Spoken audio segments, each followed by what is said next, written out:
សួស្តីបងថ្ងៃនេះមកទីឲ្យតកតងជាមួយនឹងការហាត់ប្រាណយំទៅមានអីបងក៏វាហាត់ប្រាណ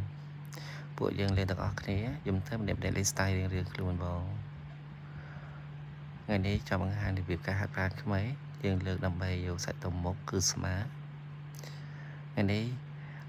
អ្នកខ្លះលេងរបៀបហ្នឹងអ្នកខ្លះលេងរបៀបផ្សេងអញ្ចឹងបងអត់តែងាយឡើងយើងទៅនេះយើងមកលេងជុំគ្នាសម្រាប់ពួកខ្ញុំ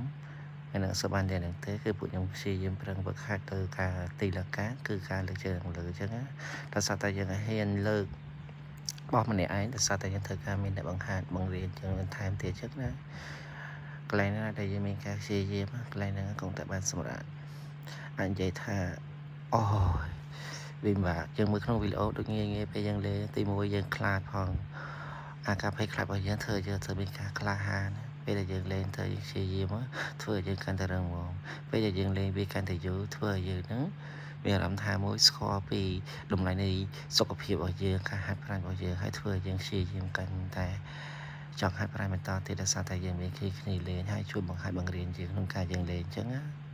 អូខេមានតែប៉ុណ្្នេះហើយវីដេអូខ្លីៗសម្រាប់បងកុំភ្លេចចុច Subscribe ដើម្បីទទួលបានវីដេអូថ្មីៗបន្ថែមទៀតអរគុណច្រើនជួបគ្នាក្នុងឱកាសក្រោយបាយបាយ